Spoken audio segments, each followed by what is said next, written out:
Good boy. Good boy.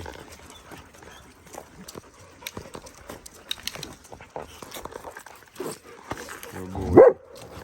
Lily, cut it out. No more.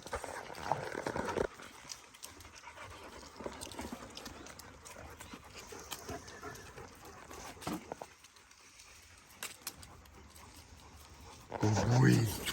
Good boy. Yeah, good job.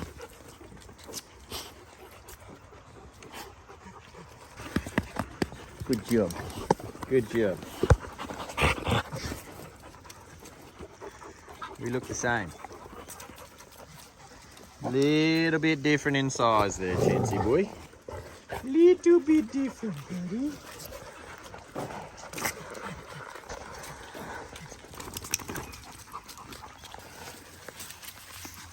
Hello, guys. Come on, let's go.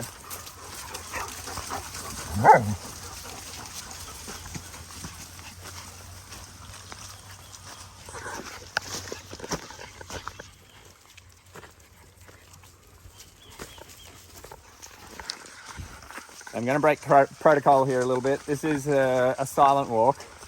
However, I do want to point out a couple of things with Chance. He's very much learning to be a part of the pack now. And, you know, what the behaviour he was displaying previously, where he would just be off charging different directions, investigating different smells. These silent walks have obviously helped him learn to stay close, to keep checking in. You know, he's getting to the end of the path here. He's turning around, looking. All these things are very helpful and progressive, so they're good signs.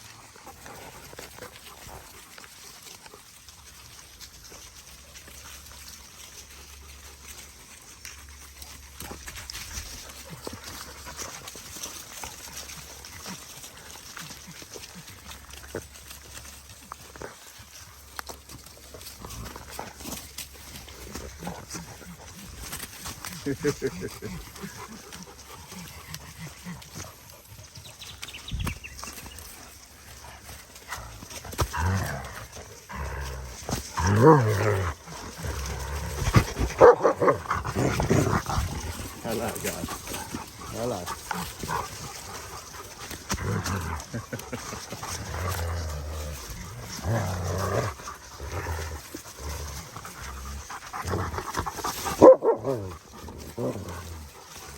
So I got a little bit distracted there before. Phone started ringing while I was recording. So Chance, I've noticed he has become a lot more comfortable in the pack. He has started to hang out, look back for us, check in with the other dogs. When the other dogs start running along the path like this, where they get excited, oh yep, we're going in this direction, he starts running along also, and sort of getting excited that, you know, there's a bit of positive energy as the dogs are excited. So these are all really good signs for Chance. Obviously it's still very controlled, and you know, I'm on top of these interactions, but it's a lot more stable for him. You know, he's starting to make connections with other dogs. He's starting to interact with the other dogs rather than just be next to them. These are all things that in time the dogs will start to learn to trust him as well, and also create some relationships. He did start to want to play with a couple of dogs yesterday, but his play style was very intense and the dogs were all backed off. So it's all just a learning curve, learning process for him. He'll figure out what actions are effective at inviting the other dogs to play. This is good. This is where he'll start to really learn some quality social skills. So I've ruined the silent walk by doing this video, but I just thought it was a good thing to point out the observations. A lot of the time, some people might pick them up, but if I point them out, it's easier for everyone to follow and follow the progress. Well, that must smell good there, Banjo. What is it? Something smell good down there, buddy? Something dead, I'm assuming. What's there, mate? Unless there's a nest up there somewhere. Don't know. Definitely a good smell by the look of it.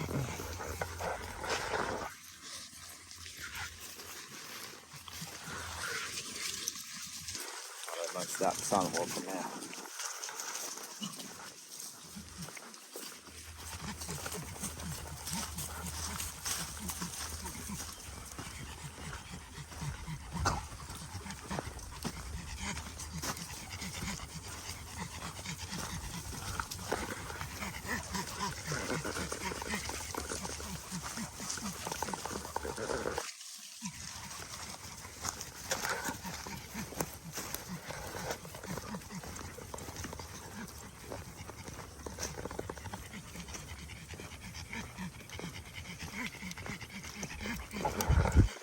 Shadow's taking them all for a run down to see those butcher birds. There we go. I'm coming back already.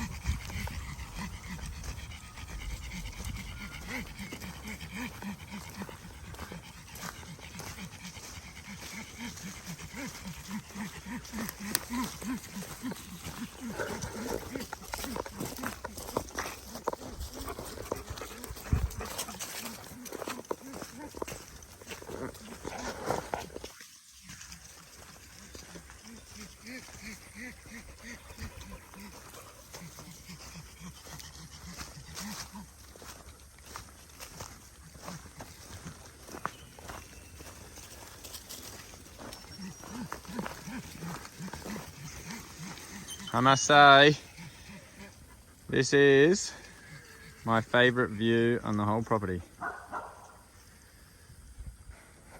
Beautiful.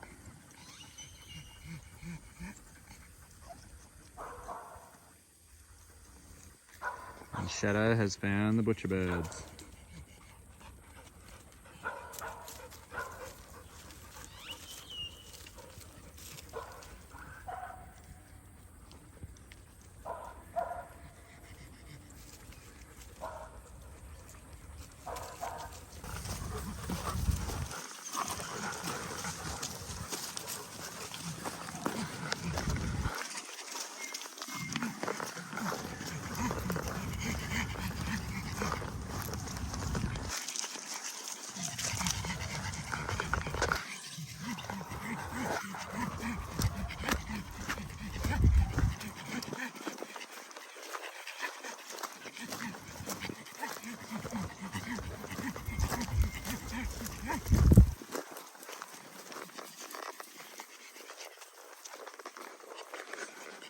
Starting to walk around the fence there, so it usually take long to figure out that it's not the direction we're going.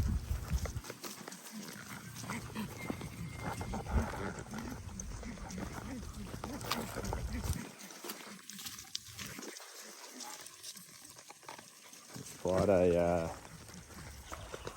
enjoyable exercise for me to work out the different patterns and timelines when the dogs stop and look around and look up how long they get distracted for, how attentive they are to any change in what they think is happening.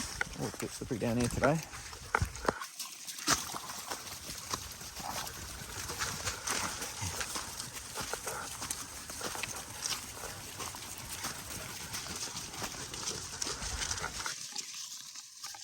So Shadow, no surprise there. Her whole focus and attention is being drawn to those butcher birds, so she'll probably be there for the next hour. So here comes Joey. She took quite a while. She doesn't usually take that long. Good girl, Joey, good girl. She's usually a bit sharper on the direction changes. But the big one, yeah, and I can already see. So Nevaeh, Banjo, everyone's lost. So they were following their nose. They got to this point, they turn around. So they're starting to panic a little bit in their speed that they're traveling to try and find us again. So they did just follow their nose. Look, there's another dog coming over the top. It looks like Fredo. You can just see a tip of the tail. Here comes Shadow. But this is I really enjoy seeing how they process this. So they know that they've drifted off, and this is where they learn. See, they're all starting to follow each other. Where do we go? Which way do we go? So the fact that they're following each other is a good thing. It's what I want them to do. I want them to stick together as a pack, work together. Shadow's just going, you guys are nuts, he's over here. Good girl, Shadow. But Fredo, Barney, Nevaeh, and Banjo and Miss Violet are all running around like headless chooks just over the other side of that valley. And it wouldn't be a surprise if they went all the way back to the back gate and they start coming across this top path here. It's not ideal, but at least they've recognised we're lost, we don't know where we are. We know our way back to the back gate, and it is through that track. So, oh yeah, someone's still up there, Nevaeh. I'll just be quiet here. Here comes Banjo. There's Nevaeh.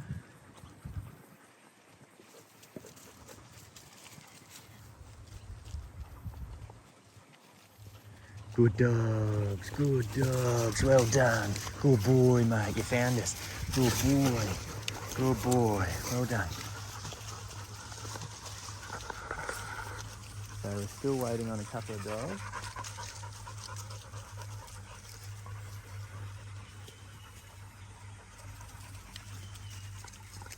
So we got Fredo,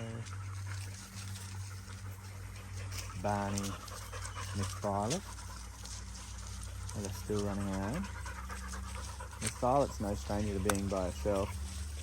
She'll just be following along with them, trying to figure out how long it's going to take before you guys find them. There's Barney again, running up the hill. So he's still covering that same track, which means he doesn't have a scent. So he seems to keep doing this loop. Oh, here we go, Miss Violet. Look at this, proving me wrong. Miss Violet, well done. They are breaking up though, which isn't the best. She's had a little bit of a pause there, so I just waved at her, just to let her know that, yeah, these are your friends. Good girl, yeah, good girl. Well done, good job. Good job. So I always want to greet them. Ah, here we go. Here's Fredo. See what he does. There we go, mate. Hopefully Barney's on your tail there somewhere.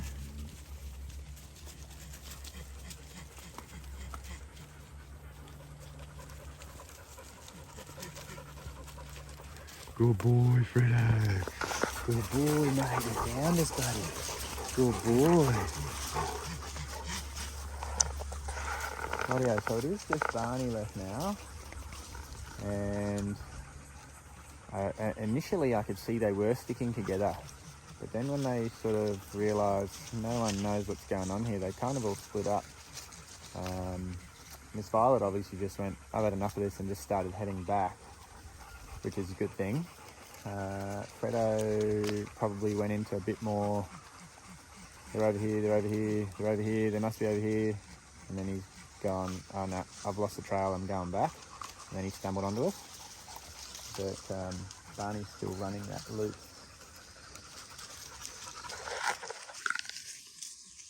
I haven't seen him run that loop again for a little while. I'm expecting to see him come down this hill somewhere if he's run around the outside.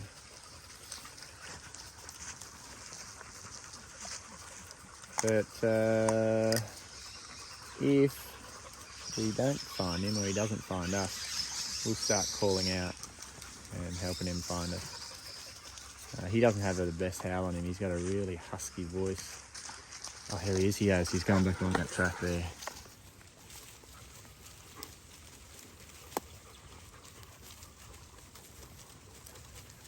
So I'll just stay silent here and see what he does. He's probably going to keep going past. Oh no, here he goes. Good boy, Barney. Good boy. Good boy, mate. Hi. Hi, buddy. Good boy. Good boy. All right. So we got everyone again. We can start moving. But I got halfway through explaining it before, but then one of the dogs came back or something else happened. I think Fredo came over the hill. But I'm greeting the dogs, welcoming them back to the rest of the pack every time they come to us. They would have gone through some different emotions of, you know, excitement that they're off doing something, then a little bit like, hold on, I'm not in the right place, maybe a little bit lost, and they did go into a little bit of a panic when I saw them sort of really 75% running pace, running that track, trying to urgently find us, because they knew they weren't far, but they just didn't take the right direction. So that was a good exercise to figure out how they problem solve that. If, as a pack, we'd lost them, and they hadn't lost us, and we were searching for them, we would definitely be a lot more vocal and helping the dogs come towards us. Usually means you're covering a lot more distance and you know, you're actively searching for them. But that was a good exercise. They were trusting each other for a little while there. They were sticking together, which is good. I wanted them to stick together. But then once there was no end result there, they all started to bail and do their own thing. So eventually they all came back to us, but I would have liked them to all find us as a pack and as a group. So not the end of the world. It was still an accomplished, successful result, but could have been better. So a few more of those would be good, and obviously I'm not helping them out at those things. I do want to see how they figure it out. I want to see how they problem solve, how they learn to trust each other. But at the end of the day, Chance has done really well, and you can see they're all nice and tight, nice and close, and you know, no major issues. Still got Rosie hanging off my hip here, you know, rightfully so, but that's her comfort zone whilst Chance is around. Good job. Good boy, good boy. So the water's gone all nice and clear again, but all the sediment has fallen to the bottom. So my plan is to let the dogs swim in it. You can already see they've started to disturb it off the bottom. Have a look. You can see it's still green. Where they jump, it'll start to push it off to the sides, and because it's such a massive surface area, if I can get them to push at least half of it up the other end, it means I only have to vacuum half the pool.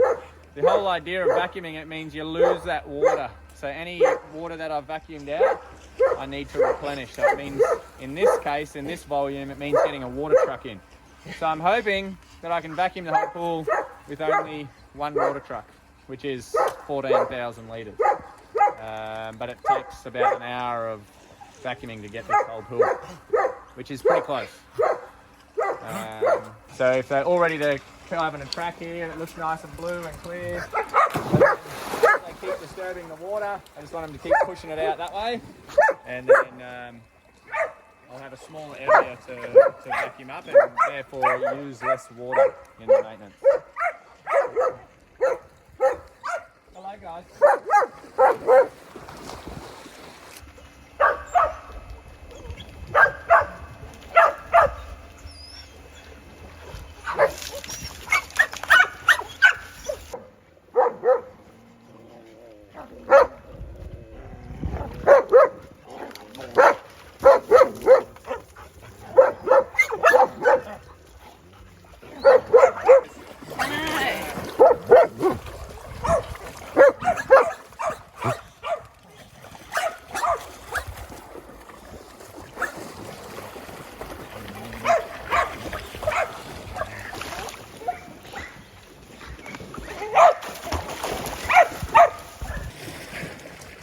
So there's some more leaves that have come in from the weekends? Yeah, it's constant. It's just such a big surface area, and we're surrounded by gum trees, you know, all the way around, so it doesn't take much. So some people have suggested a pool covering. Is that a possibility?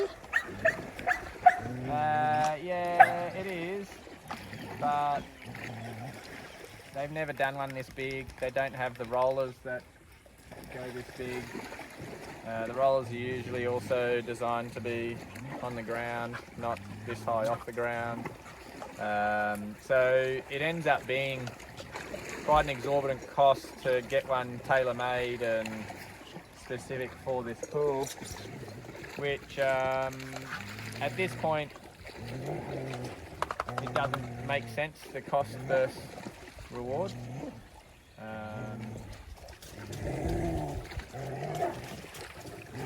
Yeah, we've obviously got one for the other pool because it works as a insulation cover as well for heating. But it's a standard size. Yeah, it's a standard size, and as far as leaves go, you know, you still get leaves drop on top of the lid, but then as you pull it out, they all fall off and just go straight here, which you can scoop them along nice and quick and get them out once you take it off. But it doesn't seem like money well spent to me just for the pool cover. Well, for the amount of money it is. That's what I mean. But that's okay. It just means that means we deal with leaves. Yeah, it's just a part of the maintenance of having such a big dog pool.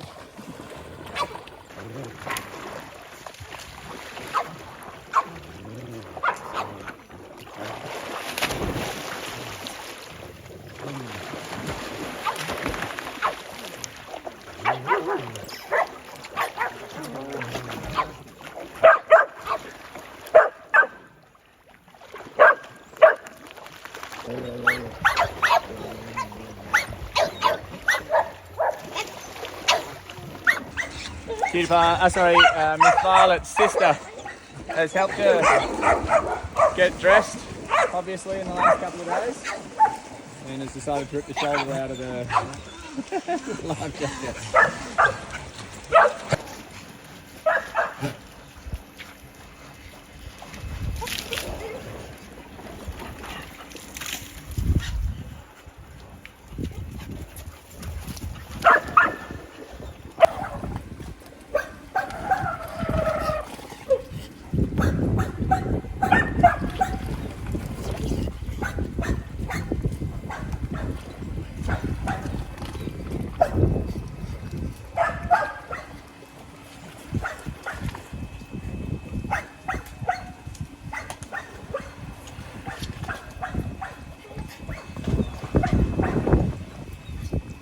Hello. Hey, good, thank you. I was just ringing up to check in about the progress of Nevaeh's adoption. From Nevaeh? Yeah, right, okay. So she's been on the text to us saying that she's waiting to hear back from you guys, and we're just trying to make sure everything's going ahead, because she's got holidays that she's booked to come down and pick her up, but we just need the vetting process to move forward with it.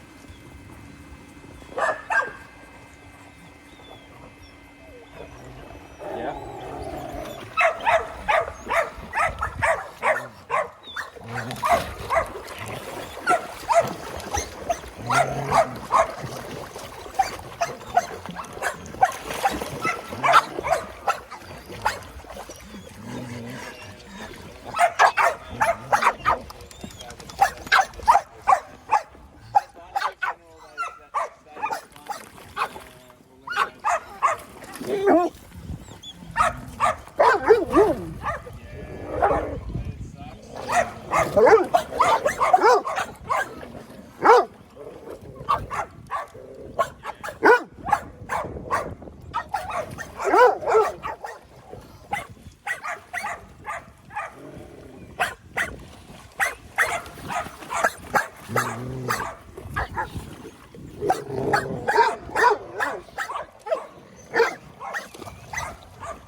Well, we definitely wear the toys out, don't we? Yeah.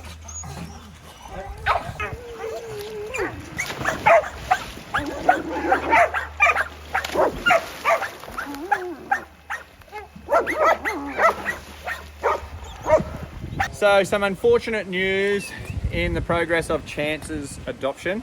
Unfortunately, his potential adoptee has had to pull her interest at this point because of unforeseen circumstances with her own dog, who is going in for surgery today. So hopefully the surgery goes well, and just hold on 1 second. Yep, that went all right.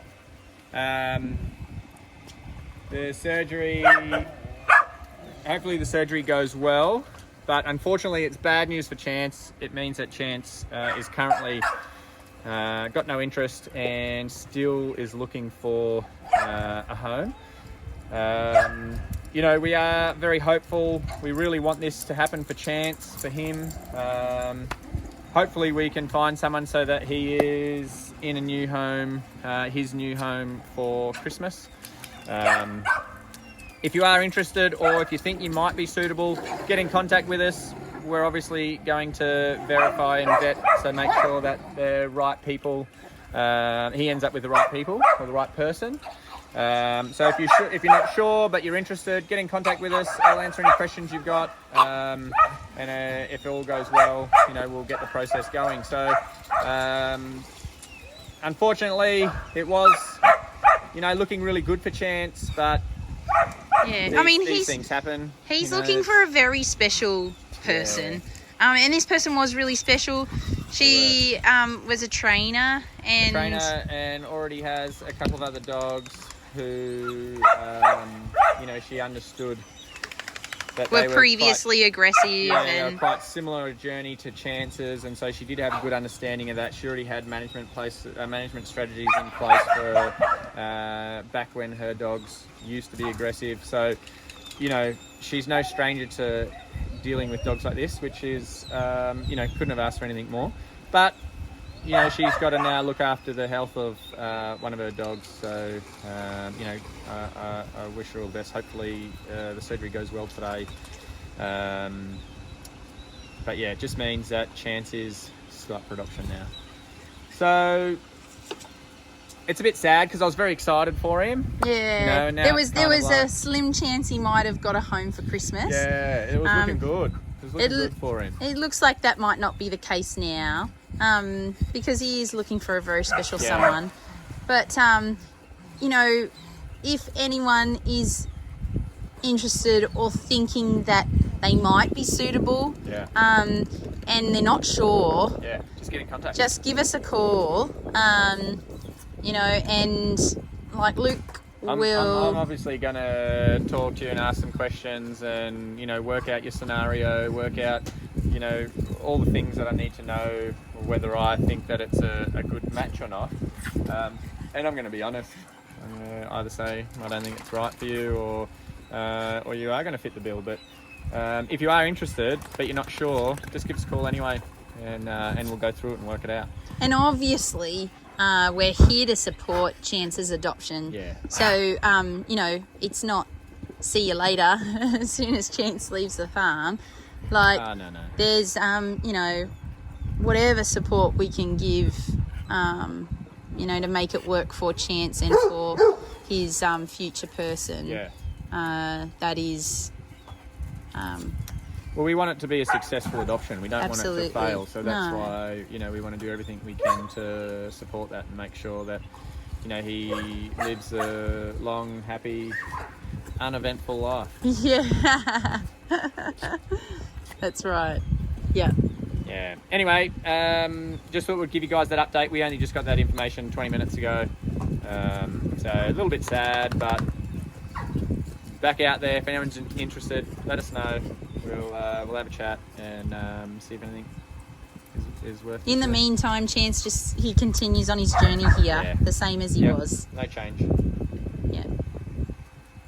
Righto, it turned out to be an awesome day. Look at the sky. It did. It was grey and it was rainy and gross. thunderstorms this morning. So we've been for a walk already. It was quite warm. It's only early, but it's already quite warm, so we're having a bit of a swim. I'm going to get Lily in the pool today to get her swimming as part of her rehab and recovery. So yeah, good times. Let's do it.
Ready, Lil? So we got a life jacket on Lily. What are the reasons? Because Lily can swim, Yeah, but can swim. Two main reasons. One of the main reasons we've got the life jacket on Lily here is because we want to get her swimming, but we don't want her to, overdo it straight away. So we don't want to overexert herself by really pushing too hard. We want it to be a nice leisurely swim. So give her that comfort of, not having to stroke too hard. If she was a swimmer that got in all the time, they would naturally be doing that because they're a lot more comfortable in the water. But because I'm putting her in, yes, she can swim, but I don't want her to go full steam straight away.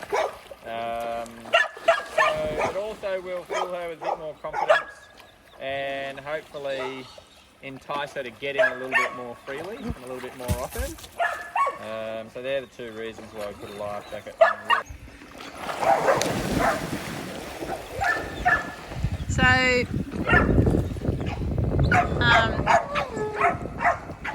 there goes Miss Violet. A bit of I don't know, I was gonna say useless information, but it's not useless, but it's more of a, I'm just kind of throwing it out there. Some people, well, most people wouldn't probably be aware, but a few years back you did study hydrotherapy, so you have a little bit of an idea, of enough to help Lily with what she needs. Yeah. Agree? Yeah. Yeah, hydrotherapy in rehab.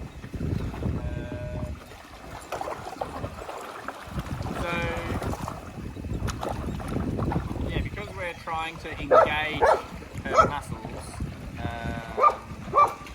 there's two issues that she's dealing with. The one is the gracilis muscle in the back of the legs, and then the other one is her bridging or self-stabilizing of the vertebrae in her back. So with her legs being restricted from that gracilis muscle, we don't want her to overextend her back, which is why we're putting overexerting herself. I don't want her to push too hard and then overextend her back and cause injuries somewhere else. Because they did say that that would be, well, that's what Neil said would be the most with this condition, any injuries like pulling a muscle, stretching a muscle, you know, beyond what it's normally meant to go, it won't heal normally. So if she injures herself, it's actually going to deteriorate faster. So that's why we just want to take it easy, nice and slow.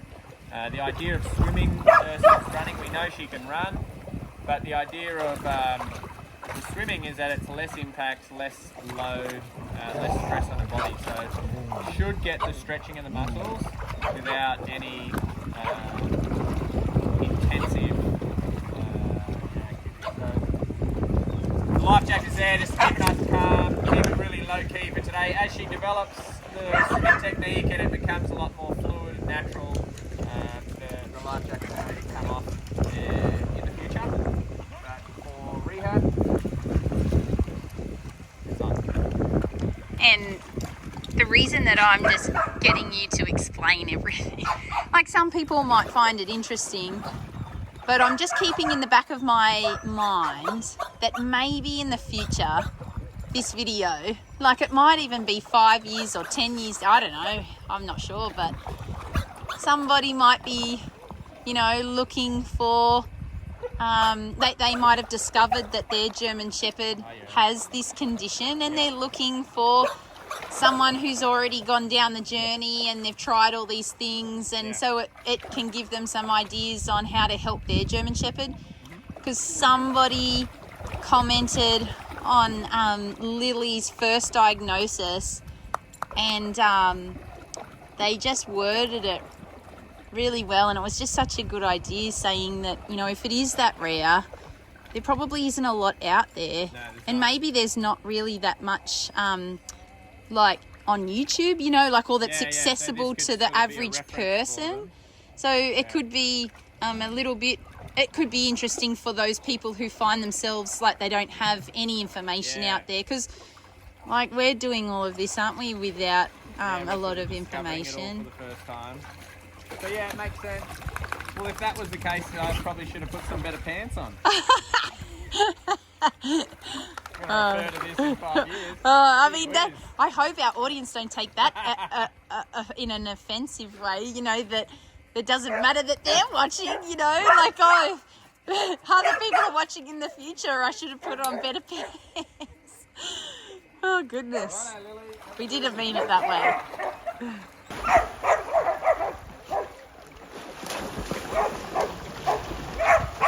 Is it cold?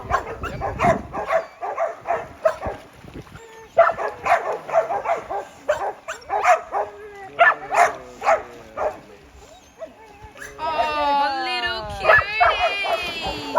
For moral support. Oh, goodness. Oh, Tank. Oh, gee.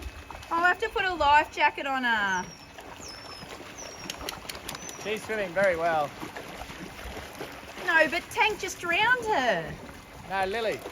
Oh. Lily's swimming very well. Yeah, okay, but Cutie Pie needs a life jacket. Cutie Pie was just like, Dad's in the water, let's go swimming. Okay, let me just get a jacket, hang on.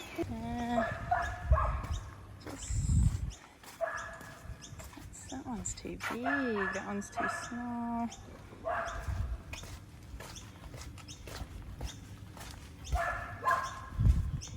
Must be this one.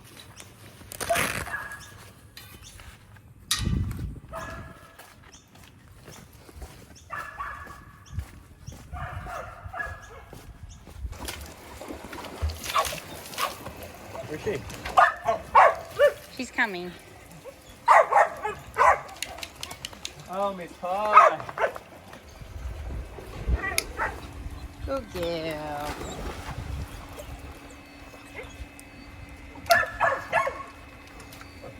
Yeah, that's almost at the long as it goes too. You are a big bread loaf. Oh, goodness. I mean, around her neck it's too big. Around her neck it's spacious. But around the midsection, ooh, it's very slimming. I think that's just a puggy body type. Yeah.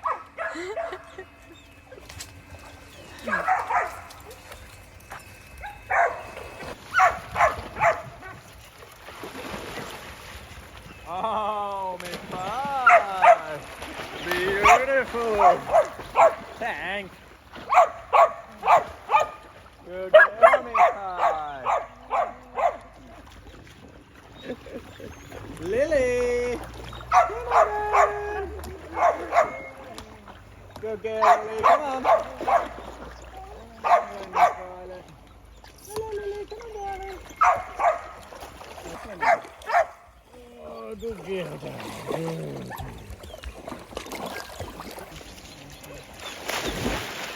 Oh, girl.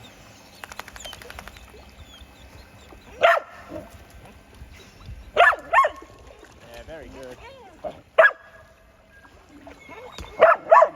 Good girl, Lily.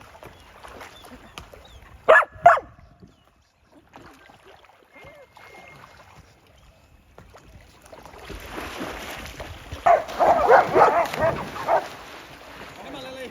Let's go again. Lily, come on.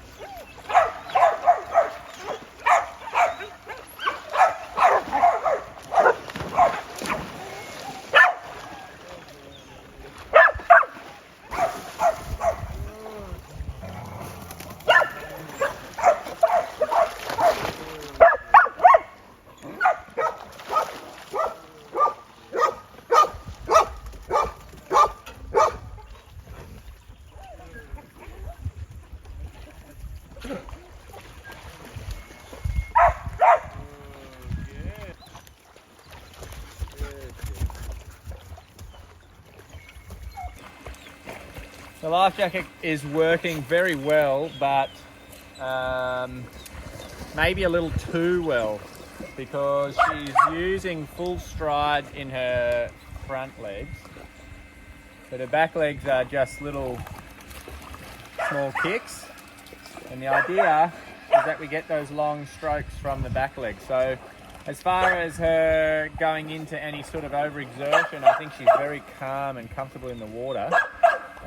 But what I might do is I might just loosen off that back strap on the life jacket. So the back strap will allow the life jacket to come up a little bit higher to be level, and will allow her bum to sink a little more, which will give her that feeling of she needs to work harder in the back end. So I'm just going to loosen that strap off and see if that helps get the full stretch. So the idea of the swimming is the muscle is shortening, and we're trying to keep it as elastic as possible and stretch it out a little bit to keep her range of movement and mobility.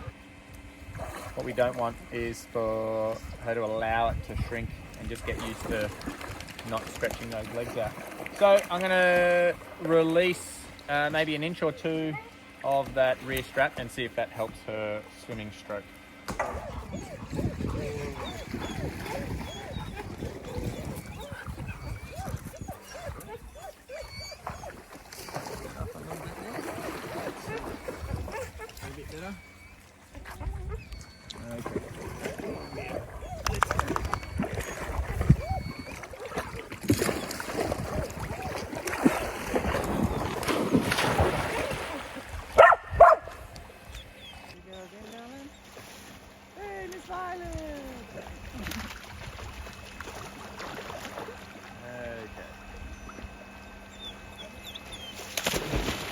Better.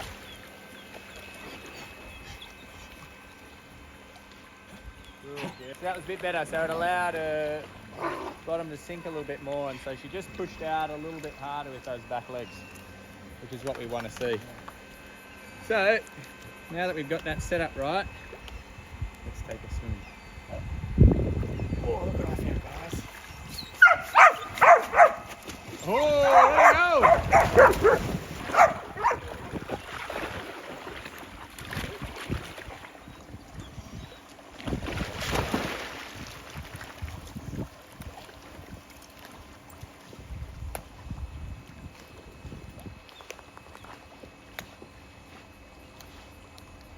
Ready, Lily? Ready, Lily? Ready, go! Get Lily, go! Get Lily, go! Yeah, good job!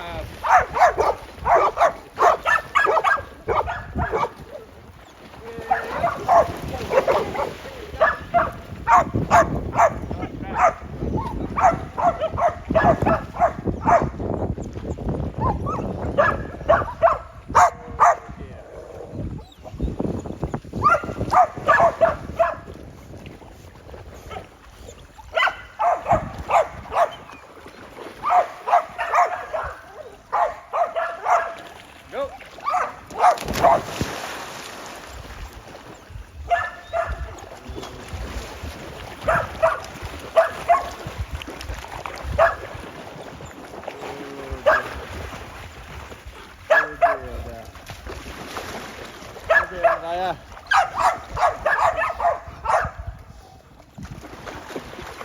She liked going for it, but she didn't like competing for it.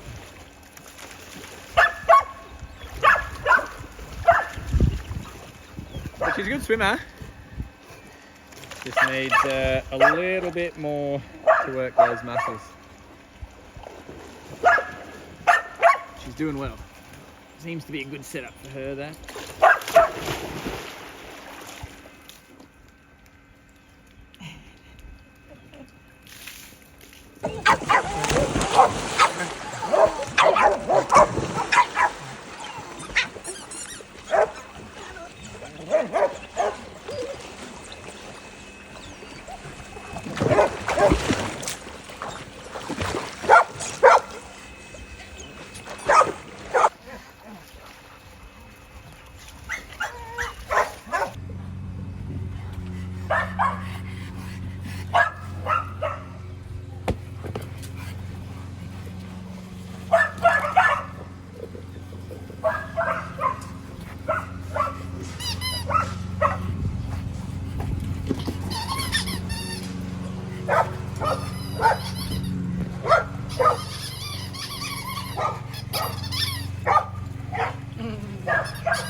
I'm just counting that there's 75 leaves that have dropped in the pool whilst I'm cleaning the pool.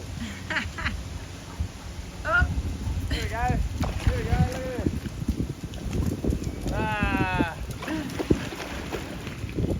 Like trying to broom water uphill.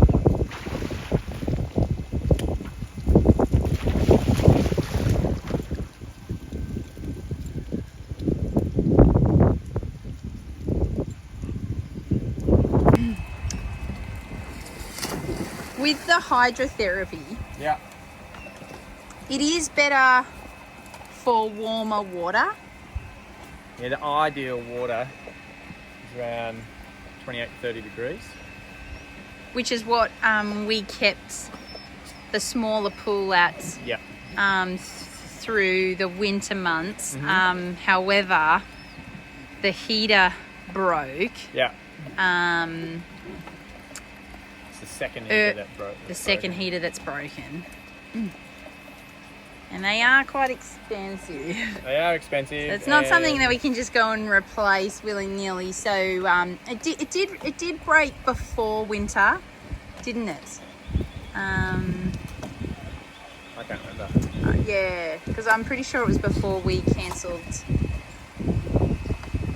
Or maybe it was just around the time of cancelling. I thought it was only just, yeah.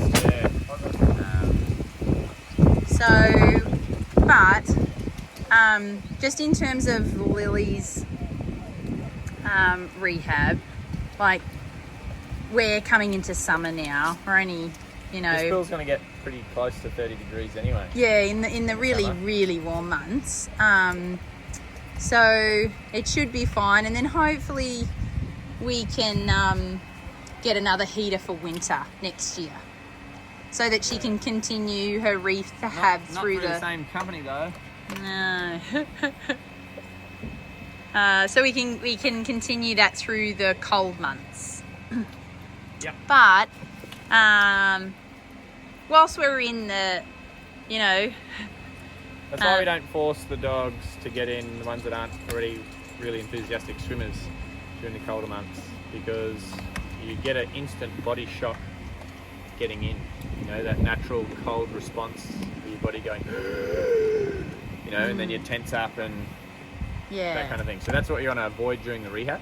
Rehab wants to be very relaxed and calm and comfortable.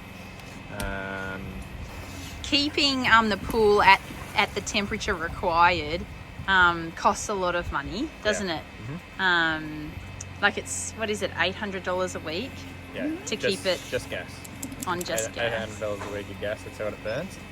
And everyone's going to say, oh, but what about this and that? Because usually we get those comments like solar and everything. Yeah. So, do you want to explain that? Yep, so for a normal heated pool that you get in once a week or whatever, like a home pool? Yeah, solar's fine, because when the sun's out, you'll get heat. When the sun's not out, you won't get that much heat, but it doesn't matter because you're not really getting in. But they don't perform well enough to maintain the temperature. So the temperature's a lot lower for just a normal residential heated pool compared to what is required for hydrotherapy.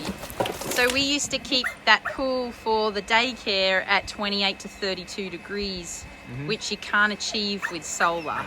It's just not in the colder months you can't. In the summer you can. We want it in the middle of winter when it's even torrential rain we'd get out there, because that was the whole idea, that we'd have a fun activity to do in those super cold. It's an escape from those cold, stormy days. Yeah. You know, you get in a nice hot bath, and I remember some of the videos. It was like gorillas in the mist. Steam. It was like steam coming out. You know, it was awesome. It was amazing. It was really nice. Yeah. So we have looked a lot into it. We've got all different quotes for all kinds of things. You know, this was the best option at the time. It was the most effective job we wanted to do. Yeah, to reach those temperatures. Yeah. And so we will have to go back to that for Lily in the colder winter months. So we'll just have to look at another company for a better heater. Yeah. It did so much work, didn't it? But like, it didn't do that much. It did one winter, and then in the summer when it doesn't work that hard, it failed. So then they replaced the first one, and they replaced it with the same machine, and then it did the exact same thing. So it's a $10,000 heater that lasts one season. Yeah. And then you got to replace them. And then this time they're stuffing me around. I don't know what they're doing, but they're not coming to the party. So we're just going to have to bite the bullet and get a new one from a different company. Yeah. But you know, they come with a however many year warranty. Yeah.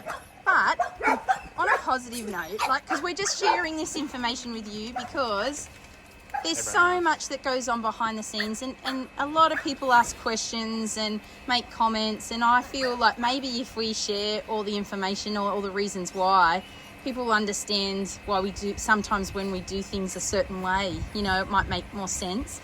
Yeah. But just in terms of that, we actually went into looking at getting a hydrotherapy machine. Yeah. So one of those treadmills that they have at clinics. Yeah, when you go to one of those places. But they're $80,000 for one of those. And we just thought, you know what, it's a much more fun way of doing hydrotherapy is in the heated pool. And they've got them out at the dog unit at work, where I used to work. And I rang up about them and asked about them, and they said the maintenance on them was crazy. They broke down all the time. You know, they were this new thing, and it just didn't seem like money well spent. So we ended up just converting the pool. Yes. So just because people might think, oh, that's just such a lot of money, but in comparison, it's the cheap option. Well, I mean, $800 a week is a lot, but you know, but if you got to think about it back then. Yeah. $800 a week is just gas. That's not pool chemicals. That's not pool maintenance. That is just gas bill. Yeah, and it's not the cost of the heater. No. But you know, we had that hydrotherapy pool at 32 degrees for 40 dogs every day. Yeah, it was amazing. So it felt like money well spent through winter, and we want to be able to give it to these guys and to Lily. Like, it's not just going to help Lily, it'll help Fredo and Tilly. A lot of dogs will benefit from it, and remember, it's a magnesium pool as well. Yep. Both pools are magnesium pools, so just getting in and absorbing the magnesium through your skin is going to be beneficial on a few different levels. But we just don't want to have to stop Lily's rehab because of winter. Yeah. Which is not really something we want to deal with. So we just have to. But a lot of people have noticed that we didn't use the small pool through the cold months. Yeah. And this time we just didn't have. We didn't have the money. And but now we have a reason to have it, I think. Yeah. Because if it wasn't the case with Lily, we probably would put it off a little bit longer, wouldn't we? Because we're not running daycare anymore. There was no rush to get back into it, but now that Lily's rehab requires it, then we'll have to have a solution for this coming winter, which we've got a bit of time. We've got lots of time. It's only just starting to be beginning of summer next month. Yeah, summer is literally, 3 weeks away? A few weeks away. And so it'll be really warm for, the next 3 months, and then it's still going to be nice and warm for autumn the is next usually 4 or 5 months. quite warm for us too. So long as we don't have that rain again. But so we got some time to. We got a bit of time to sort it out. Set that up. And I think I've had a look at a few different options to do it differently. The heating.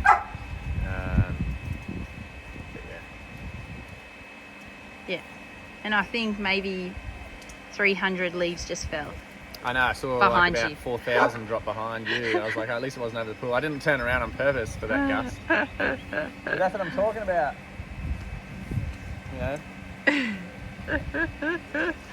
It's a never end, but it's just part of it is. It is what it is. And when you have a lid for like a cover, you're not going to have a cover while you're in it. So all these are just going to fall in it anyway, aren't they? Yeah. You just got to clean it. And you know what? The dogs enjoy. The dogs don't care that there's leaves in the pool. Well, they don't care about that, but they also don't mind you cleaning the pool for hours.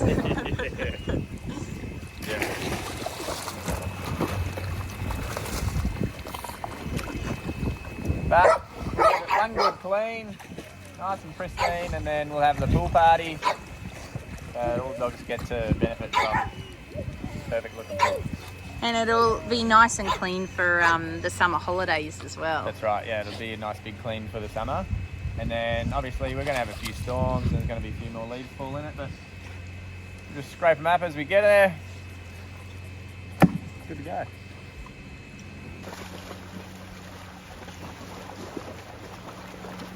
Good girl. Ready to get in? Come on. This way.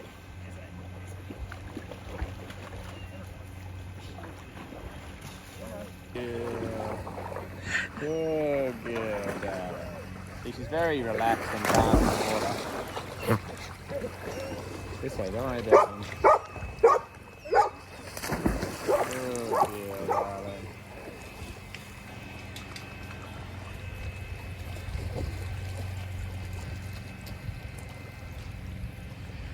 Good girl, Lily. Okay, turn around. Turn around, that's it. That's it. Good girl.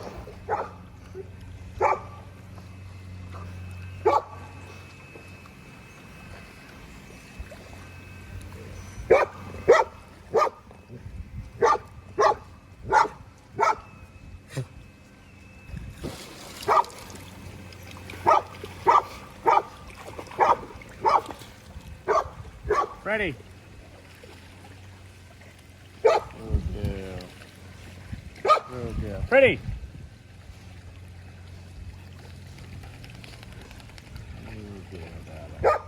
What's the ideal time to It's all up to the fitness of the dog. You don't want them to get lazy and tired and start changing their stroke. So you want to just, each dog's going to have a different fitness level, and depending on what muscle you're trying to work, you don't want to start compensating and using other muscles.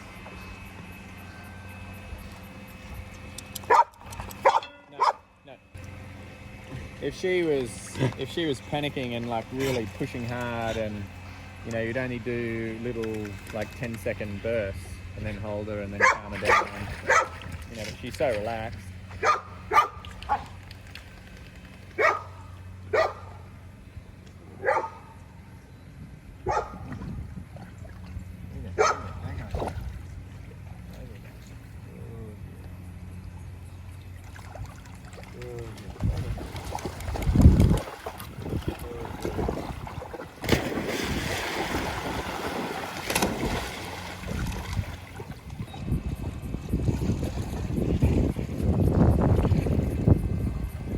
How you get hay fever, babe?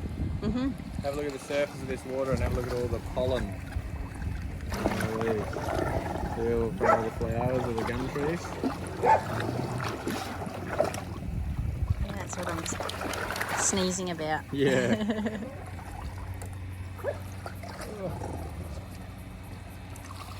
That was one gust of wind.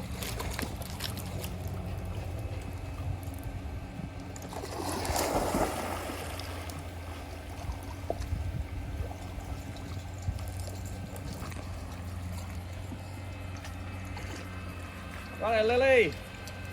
Round 2. Lily, come on. Lily.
She's starting to just tuck her back legs up and float through. Need to take some weight off. I mean, put some more weight on. Adjust that a little bit more.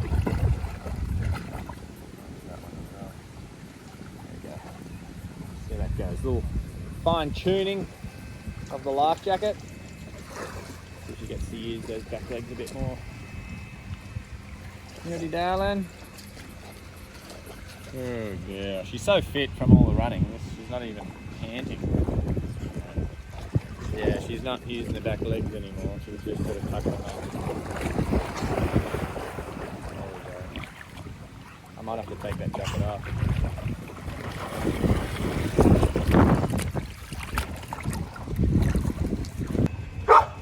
Hey,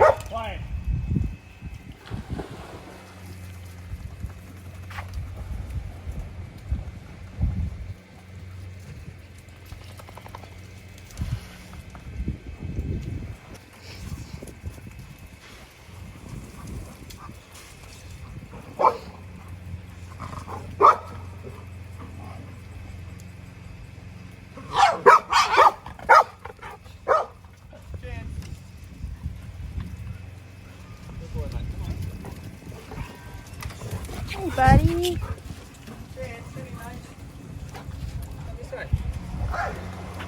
Oh, he's like, I don't want to go for a swim. You can do it. You can do it, mate. Chance, come up. Come on, buddy. Good boy. Good boy.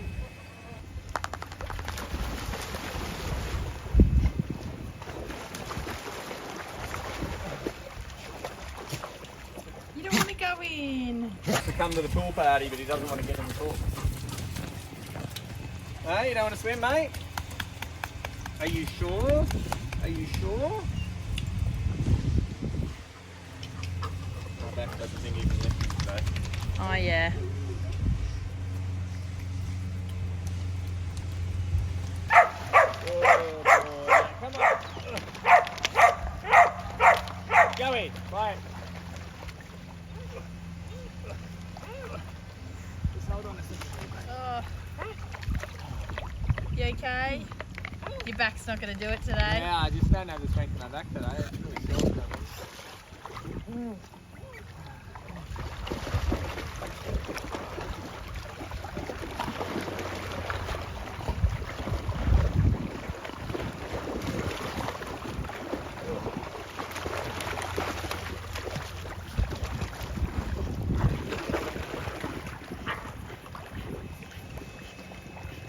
Oh boy. See, now he's going into Panic mode. not panic, but a real strong stroke. He doesn't need to stroke that hard to keep himself afloat. So he's going into, if he was going into rehab, that wouldn't be ideal. But so for him, I'm just going to let him do a couple of laps like this and then just calm him down, and he should see a slower stroke start to come in the next 3 or 4 laps. And because he's really powerful, so he doesn't need, he's already slowing down, which is good, but he doesn't need to use that kind of energy to keep himself up, which he's already calming down. Freddie, quiet.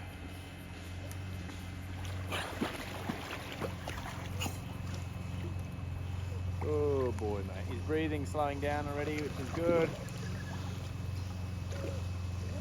Oh boy, mate. Can you see the difference in him now? Good. Nice swimming there, mate. Good job. Good job. I'll let you do this one, mate. You can get out on this one. Good boy, buddy. Good boy.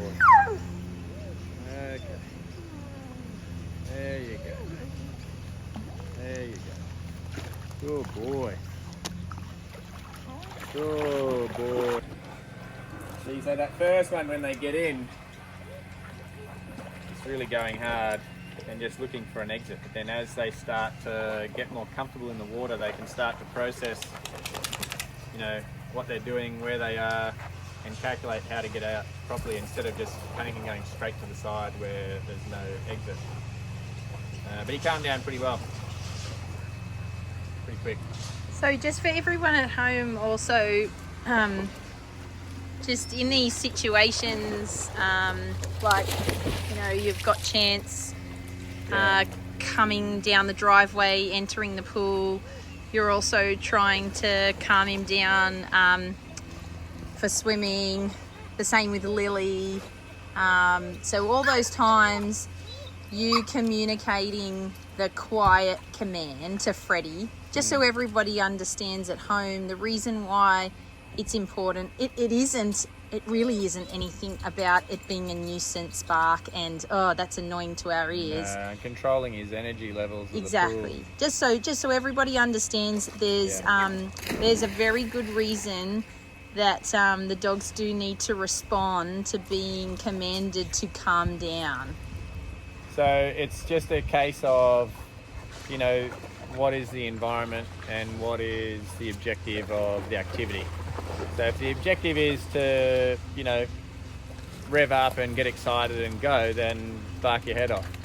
But in this case, if the objective is nice and calm, relaxed state from the dogs that I'm working with, then I don't want dogs around them trying to rev up and get crazy and change the energy and distract the dogs from what they're, you know, what I'm working them with. So sometimes it can be like you use it in varying situations. Like sometimes you know, that calm down command can be of the you know, benefit to like the dog like Lily. You've lost Chance.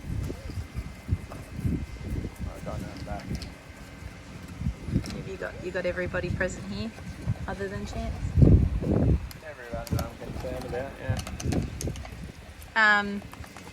You know, sometimes it's for the benefit of, you know, say Lily in the pool, like we're trying to keep her calm. Yeah. The same with Chance when he's in the pool. But sometimes it's for the benefit of the dog that is actually trying to rev everybody up with their barking. It's for their own safety. Yeah. You know, for instance, when Chance enters the pool area, or, you know, when they're going through gates, that kind of energy that Freddie's giving off, yeah.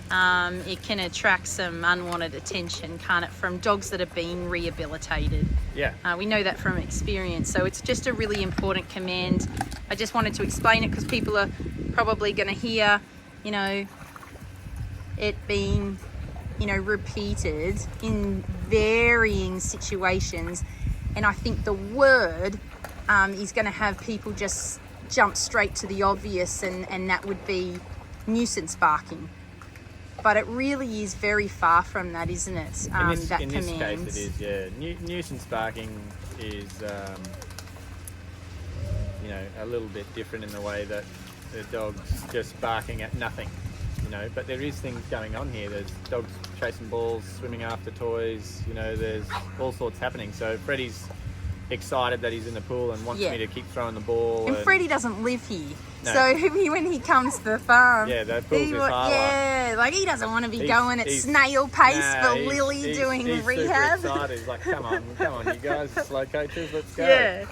But you're just communicating to him that, hey, Freddie, stand down. Yeah, Relax. we're just doing some slower pace stuff at the moment, this isn't the time to rev up. And though you know, this is him getting the hint. He's like, righto, well, I'll go chew a toy then. Goes and chews a toy. He'll he go and do something else. understands. Yeah. So, but then as soon as I say, righto, let's go, and I'll pick up a toy and throw it, they'll all come charging, barking, jump in, excited, you know, because we're going back to that kind of play. So it's not a command that actually extinguishes barking, because they all they're very intelligent, and they do understand when to be quiet and when it's okay to get excited and bark.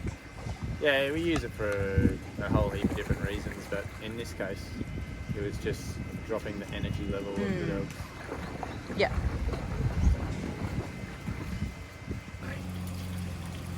Oof.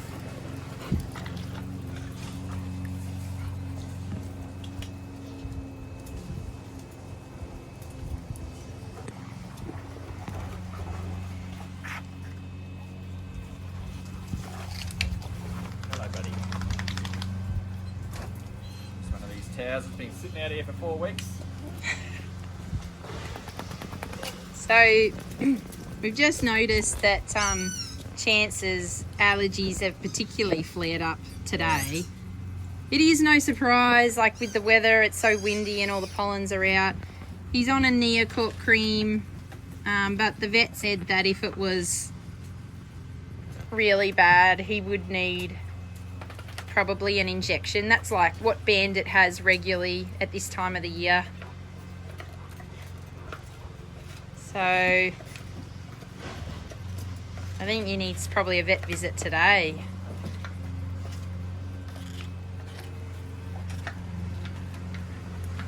We'll dry him off. I'll put some cream on. That's cool. And call the vet buddy.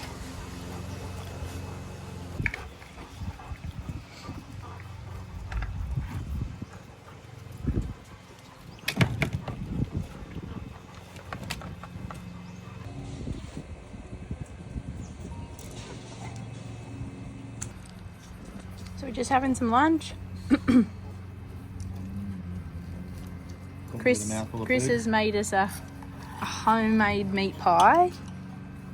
Meat, I think it's meat and mushroom. Big mushroom, yeah. Yum. Yummo. So we have got Chancey boy just on the outside while we're having our lunch. Reason being? Yep. Because I'm not, my attention is taken away from watching Chance 24/7 to now eating some food. So just so that nothing happens behind my back while I'm not got my guard up. Is this on the other side of the fence? Guard down. Sorry. Yep.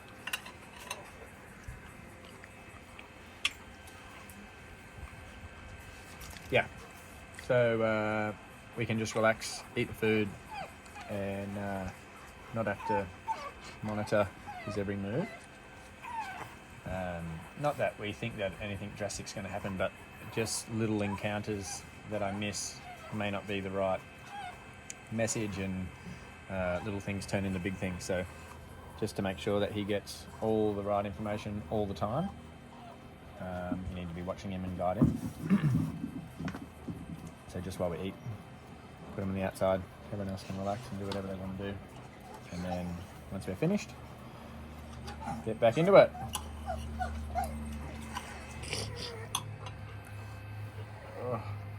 So there's some desperation coming from under the table here. Oh, she's walked off when I've said that. It was. She knew we were taking a piss out of her. She knew I was recording.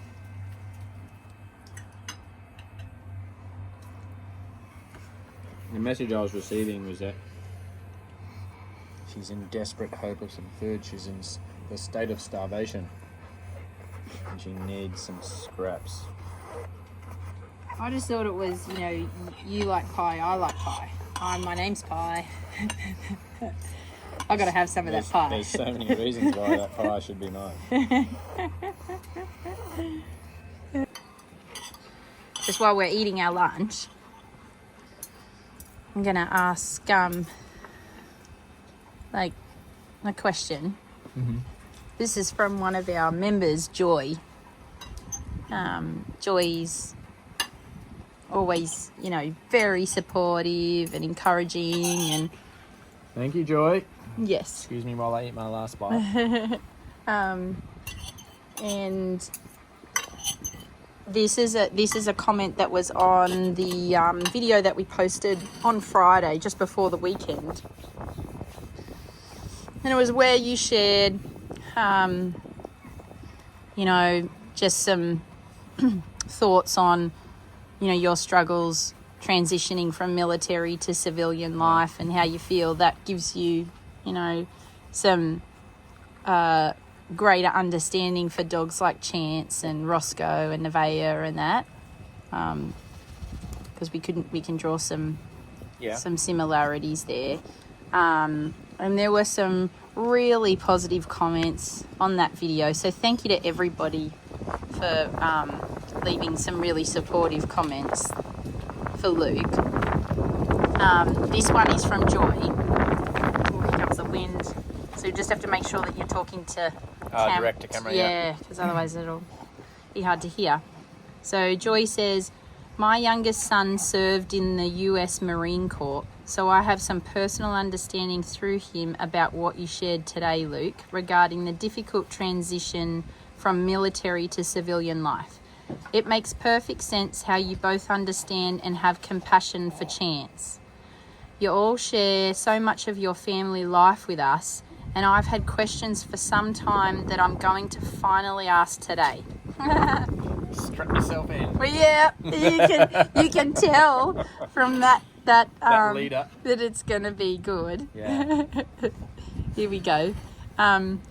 When did you all get married in Luke's career? I'll just go through Joy's question, and we can come back to... I feel like some of these questions are ones that people have asked before. Okay. So we're finally going to answer it today for Joy, because how can you not, you know? When did you all get married in Luke's career? How has his struggle with transitioning from military to civilian life affected your marriage and his relationship with your children?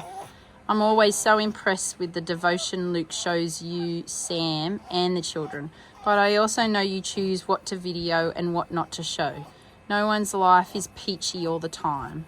I was horrified today when you shared about Chance attacking and shaking Rosie like a rag doll a few weeks ago. No wonder Rosie is terrified of him, and yet she knows you will protect her as you did that day. How do you all protect each other and your family dynamics? So there's a few questions there. Good question. Yeah, some of them are probably easy to answer. So I'll prompt you. Where do we start? Well, Luke and I met before Luke left the military. Yeah. But it was at the end of his career. So you had already made the decision that you wanted to leave. I was already on the path to separating from the military when we met. But I still served another, well, I don't know, what was it, 8 or 9 months from when we met to when I got out. So it wasn't very long. No, it wasn't long, but it was on the tail end. So I knew that my body wasn't going to hold up, living this life well into my 40s or, even further to later on. And then I didn't like the prospects of, going to desk jobs and, going to the reserve roles as in not active duty. That's just you personally. Like, Me there's personally, nothing, yeah. Many people do that, but... For me, I didn't like the idea of it. I didn't like the idea of being injured and not able to complete my job at the peak performance. So I knew I was going to get out and I had to pursue a career in civilian life. So that was one side of it. The other side of it, I've always personally, again, this is my personal choice and my personal, observations and everyone and has their own...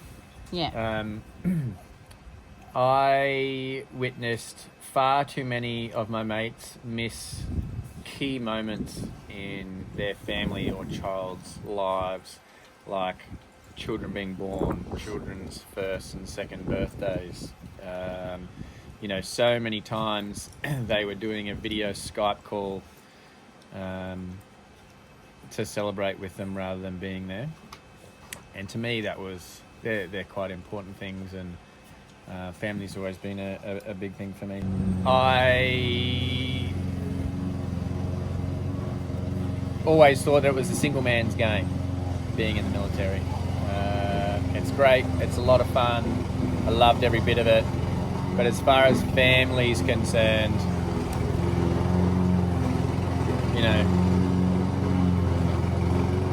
Well, let's just say it's challenging, it's... And maybe also, I guess you had done a lot of, at that point, you'd already done 11 and a half years or whatever it was. So you were at the end of your... What was it? I'd accomplished everything that I wanted to accomplish in the military. So you'd gone up to Special Forces level, is that... How long have we been together? I'm asking the questions for viewers. I know the answer. Yeah, right. I'm trying to get you to... So, because people might be watching this for the first time and not know, what was your career? I know what your career was. Yeah, okay. I started out as an electronics technician. Then I transferred over to clearance divers. Which is like Navy SEALs in the US? Yeah, equivalent or similar. And then from there, transferred over to Special Forces, which, is where I always really wanted to go, but my plan was to get a technical background, some kind of trade background first before heading over there. So, and in the Navy, the only role you can do, or the only role you can be in and go to Special Forces without transferring completely to the Army is the Navy clearance divers, which is what I did. And then as soon as I qualified clearance diver, put my application into Special Forces. So it was a lot of fun, really enjoyed the work, loved it, was really good at it. had a great time, did a few deployments overseas, and got to a point where I sort of realised, I either don't have a family and just be a, single military man for the rest of my days, or I focus on having a family and, so I was at that fork in the road. My body started to show signs of giving up. So yeah, at that point in the fork in the road, I could see that my body started giving up, or was about to start giving up. Already, went through quite a few injuries, and I knew that I wouldn't be able to do it forever. So I probably had another 5 or 6 good years left in me before, I would have been medically discharged. They tried to medically discharge me earlier on when I got a referral appointment, and then I ended up, the specialist said, these injuries will render you unfit for duty. And so I remember walking out of that office, crunching up that report, throwing it in the bin, and never talking about it again. And I served another 4 years after that. But I knew it was rearing its head, it was something that you can't go on forever with that intensity. Plus, I didn't want to be away all the time overseas on, 9-month-long deployments with a young family at home. I wanted to be there for my family. I want to be a part of it. So that was another big thing. So then I decided to focus on that next stage of my life, which was to find a special person and have a family. And then Auntie Sam came along. next woman that walked in the door. No. You'll do. Come here.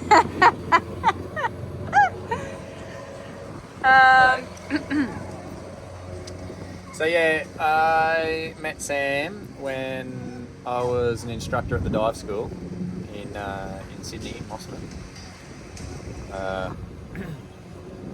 And I remember when I met you, you asked me what I did, and I was like, I was a clearance diver. You had no idea. You're like, what the hell's that? I googled it, and I think I found like a generic description on Wikipedia. Yeah. So that held no weight in wooing you. It did say in the description that they were the elite of, in terms of fitness. Yeah. So I thought, he must be quite athletic. But that's about all I got from it. that. Yeah. Where'd the rest of that question go? I think there's lots of parts to it. Yeah.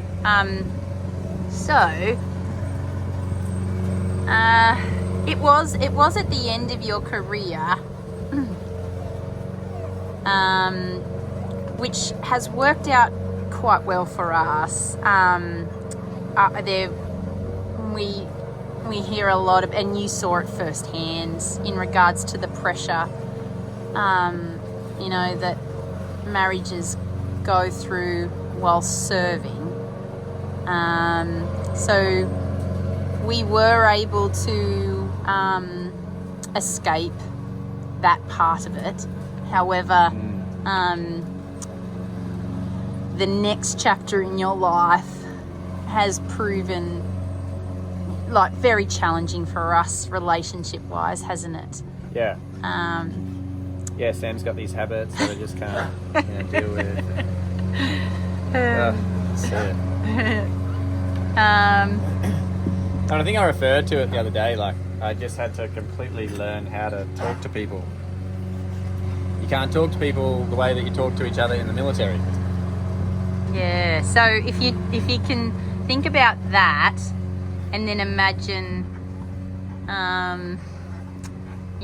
how that then affects our relationship, I guess, just on a communication level, it's been quite difficult, hasn't it? So you yourself personally have had to completely relearn how to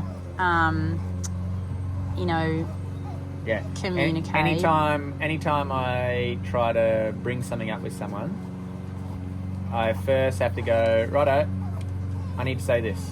And then I have to stop myself and go, how do I say it nicely? And then so I think about how to say it nicely, and then I have to stop myself again and say, righto, how are they going to receive this? And then try to interpret if there's any offence given there. It's a long-winded process, but so all of this, apparently though, that's what normal people do. all of this is stuff that we've had to go through together, haven't we?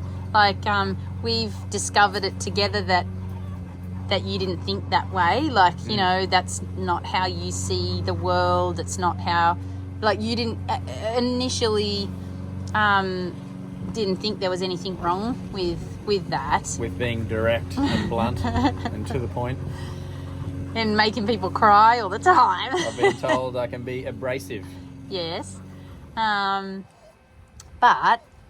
we've really worked through a lot of things, and we continue to work on it every day.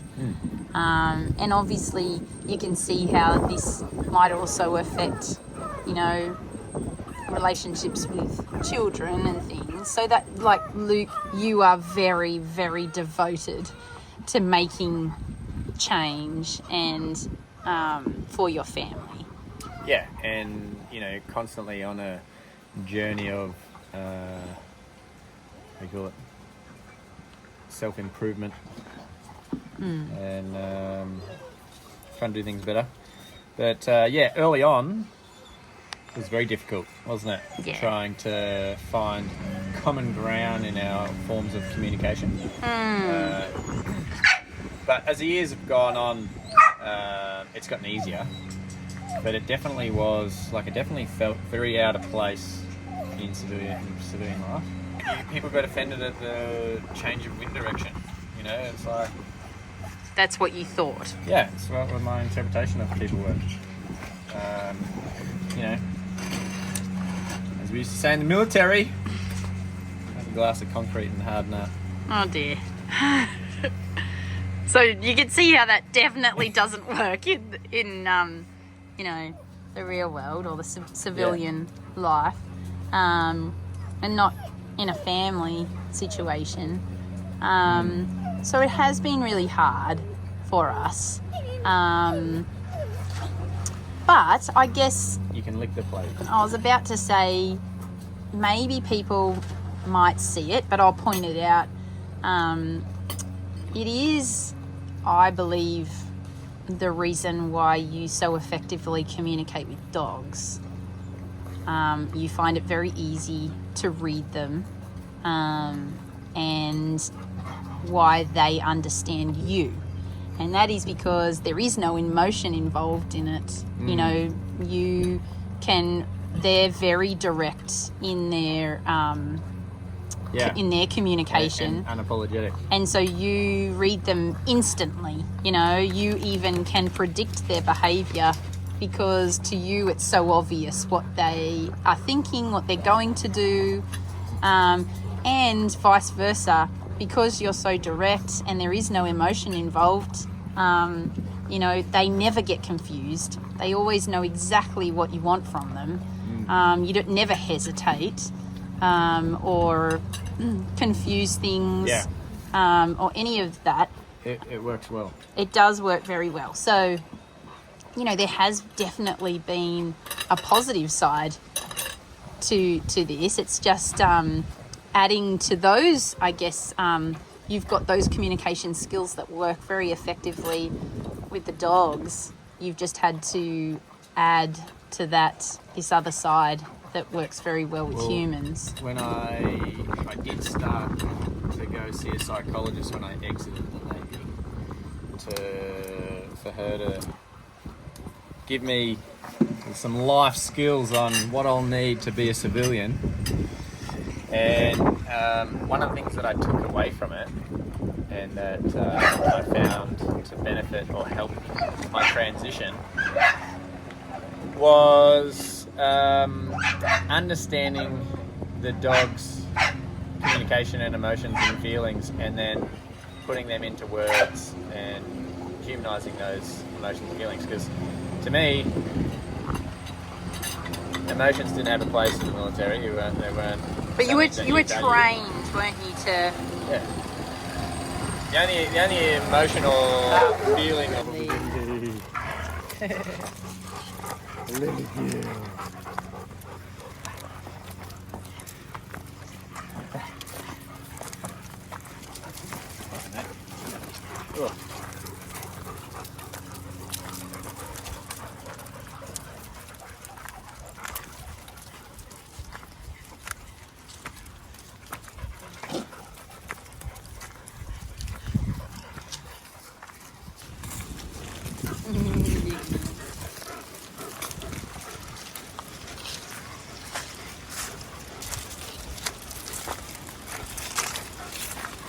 Okay, so it's going to be windy out here, so you have to just try to remember. talk to the camera. Yeah, not turn away. From Joy's question. Yeah. In regards to how the transition. Yeah, but where were we? We were midway through something. I don't know. Emotion in the Navy and not having much of a place, and so. And how it affects, the question was how it affects your relationship with Yeah. me, and how it affects your relationship with the kids. So, because there has been a few comments from family members saying that some of the chats that where you've shared. Hold on, this is Dylan. Oh, okay. G'day, mate. Yeah, sure. Just do it on the barbecue, and just chuck some on. Just make sure it's all still in date. Yeah. Make sure it's all still in date though. Just check it off. Awesome. Thanks, mate. Okay, bye.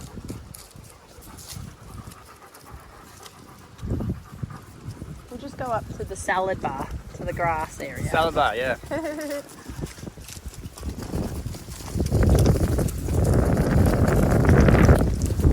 So, how did it affect our relationship? And the relationship with the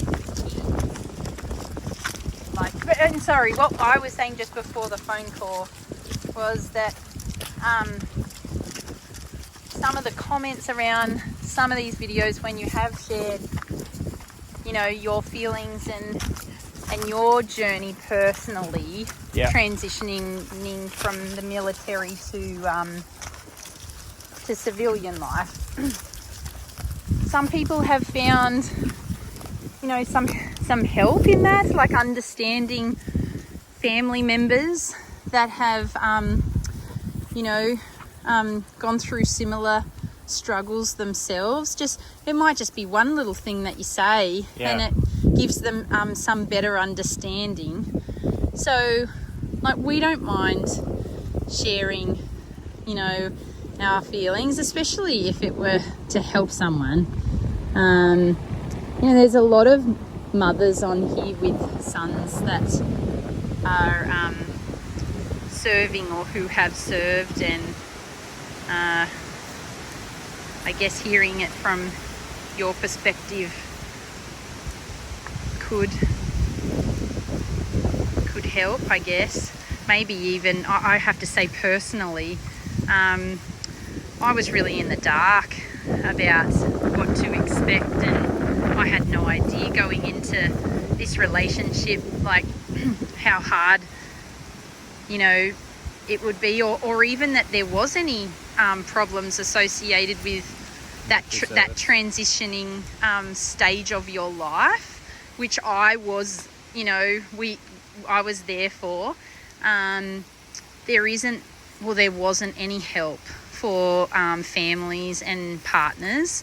They're only just doing that, inquiry and trying to get, information from everybody about the struggles of transitioning. It always was more like medical support and PTSD, which is a very real thing and definitely needs a lot of support, but the struggles that you and your friends have gone through, just being able to have any kind of relation, you know, like just all the normal things that everyday people take for granted, you guys have either been trained to do the opposite, you know, or have completely missed out on, you know, developing those skills or seeing any value in them. And so it is a rude shock, isn't it? And so anyway, I, as a wife, was really in the dark about it. And I feel like maybe if I had have heard someone talk about it, it might have given me a bit of understanding and I might have been able to handle it a bit better. I know that whenever we did get together with your military friends, we didn't really talk that much about it, but if ever it did come up, there was just a little moment where I felt like I wasn't alone. So, you know, people probably do need to talk about it a bit more to help others. I think the biggest realization for me is the struggles associated with the general transition that aren't related to any combat service or, you know, PTSD, you know, significant events. It's literally just a culture shock, a culture change from military life and the way that you conduct yourself and interact with other people inside the military, and then how that is different and how you have to change to do it effectively as a civilian. Like the main thing for me was, you know, the complete loss, or, you know, complete loss of self-worth, and you pride yourself on being, you know, an elite level special forces soldier, to then come out into civilian life and realize that you don't even have the skills to communicate effectively when ordering a coffee. You know what I mean? Like, just your skill sets are very different. So, you know, absorbing that and processing that is a very difficult thing to do, and a lot of the time, you know, your pride gets in the way and it stops you from, first of all, even acknowledging that, and then secondly, putting things in place to try and change it. So one of the biggest things for me that I learnt in the military was how to suppress and ignore any emotion that wasn't of use to me during my service. So anything that didn't serve me well in my job, I learnt to suppress and push down and not acknowledge. Gee, he's got me that time.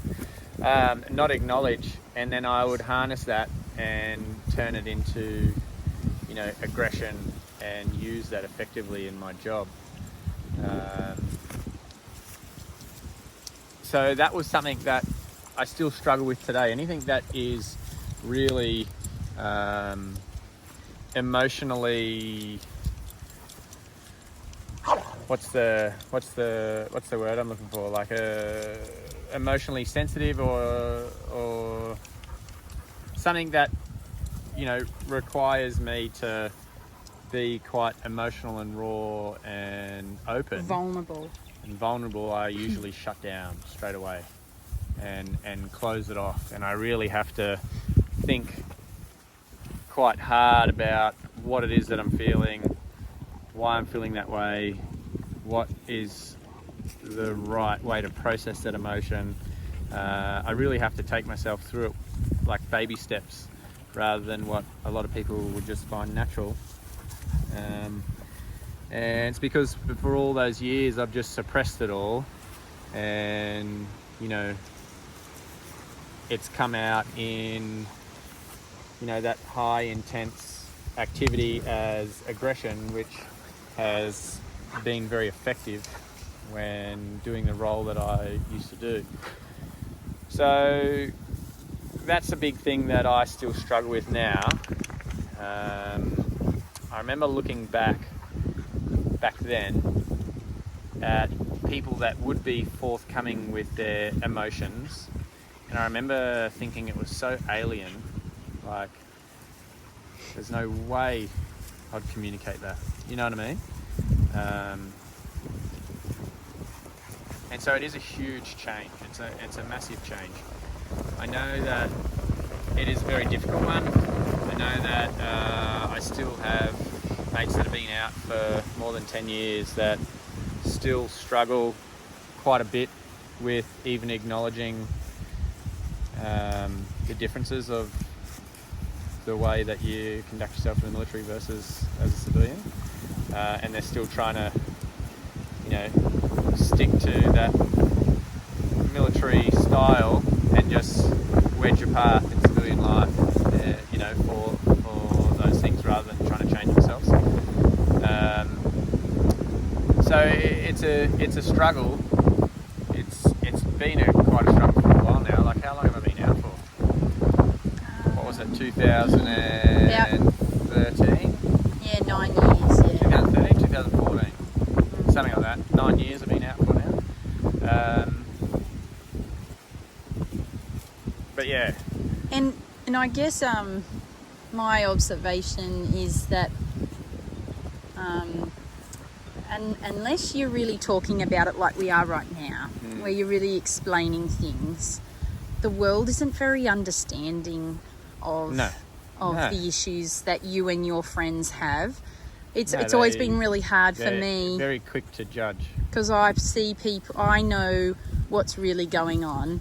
Yeah. And I see, possibly an encounter with you and another person or whatever. And it's really hard for me because people have no understanding. And I'm not saying it's anybody's fault, but I do feel for you because you're very much struggling in those situations, and everyone's making judgment and they're making the wrong judgment. Does that make sense? They're just thinking, oh, that person is this and this, and it couldn't be further from the truth. But because I think that we don't talk about the struggles, then most civilians just don't understand why you might say it that way or why it comes across like that. Anyway, so I think that you have found it easier to communicate with the kids than probably adults. Would you agree with that? Yeah, I've always tried to be really open and honest and raw with the kids, but I think that also comes a little bit easier based on the fact that they are so young that they're not making judgment. They're not I feel like I'm less vulnerable opening up to them because they're not likely to receive it in any other way than intended, and in a way it's just connecting with them a little bit deeper rather than the dynamic changes with adults, because usually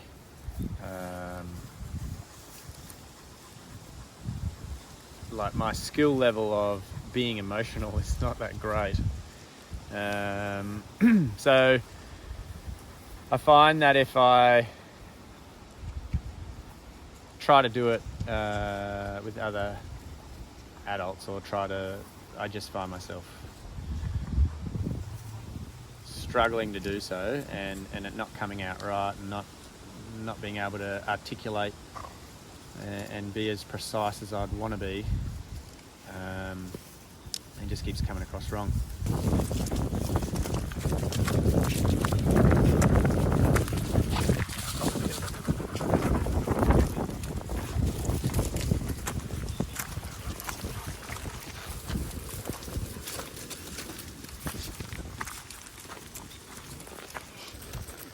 So, in summary, firstly, thank you, Joy, for the question.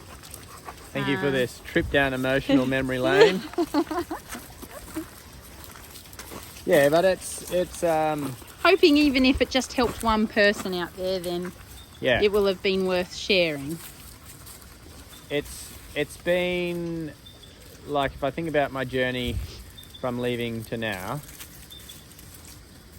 And that's over about remembering- 10 years now, Yeah. 9 or 10 years. and remembering that I've done, 2 selection courses, and a special forces acceptance test and all that kind of stuff, where they push you to breaking point, then push you past that, and then starve you, and then sleep deprive you, and then push you again, and blah blah blah blah blah blah blah. It's definitely been the hardest part of my life, is transitioning out of the military. That's been the most challenging for me, and it's definitely been with its ups and downs. Like, some of my darkest parts in my life have been after the military, trying to figure out where I fit, come to the understanding that I don't fit anywhere, and then try to keep finding places to fit again on your journey while you're trying to better yourself.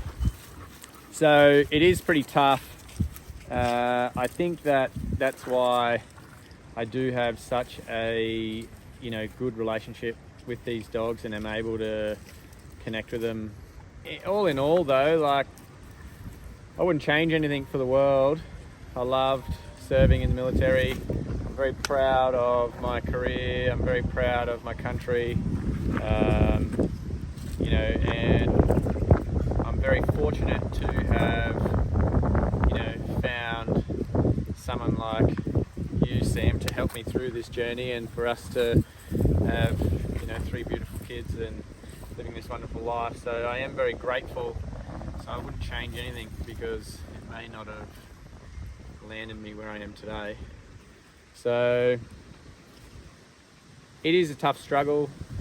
If you do know someone that's going through it, there's not much that you can do other than be understanding and be a bit more tolerant, and have a bit more of a give a little bit more leeway, and make some exemptions for them, knowing that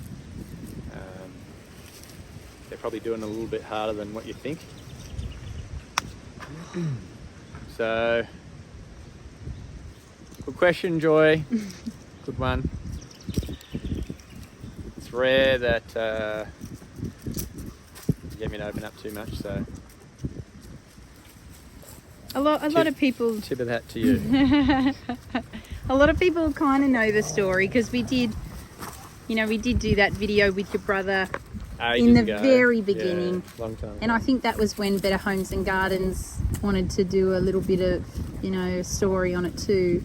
And we got, but since then we probably don't talk about it very much, and then we kind of opened up the other day, just drawing the similarities between you and a dog like Chance. Yeah, but I think if I can say something, even this is maybe not so much for the family members, but maybe this is for someone who is ex-military themselves. But the big thing for me, and to overcome, was the fact that, you are allowed to struggle, and you are allowed to seek help, and realise that, you don't have to do it on your own. If you didn't see any warlike service, or you didn't see anything that directly categorised you as having PTSD, or any of those larger scale mental health issues, you're still allowed to struggle and find it difficult without having experienced any of those. I think that's where my hardest part was going, yeah, okay, I can fall under this umbrella of PTSD and my service came with X, Y, and Z. But I was mentally ready for that because I chose to go down that path. I chose to do that job. I chose to go into those war zones. What I found the hardest was the simple stuff that nobody teaches you because everyone thinks they're taken for granted. And that's where I probably felt the most useless and felt that it was the most difficult, and I didn't really want to ask anyone for help for those things because everyone looked at you and go, what are you talking about? Like, it seems to be, minor issues, and it carried the most weight, I think. So for anyone out there struggling with it, it's okay to ask for help. So don't hold it in.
Love this view.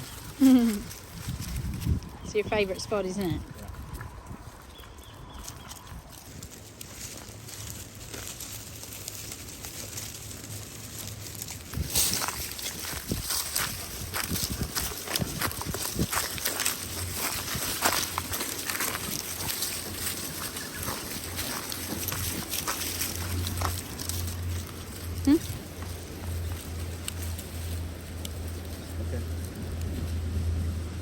Visualising it.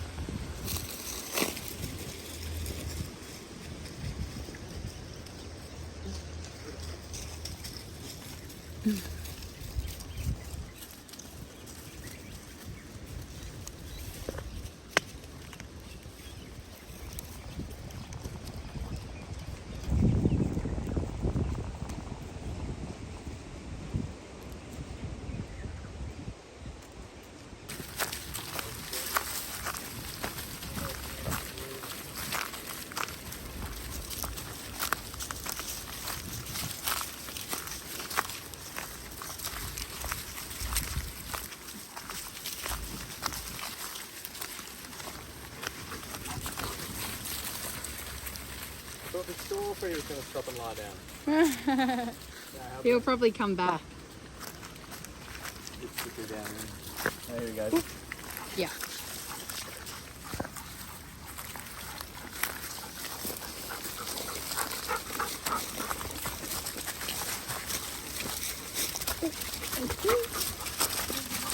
No, lay down, Sonny. Oh, well, your mum will be happy about that.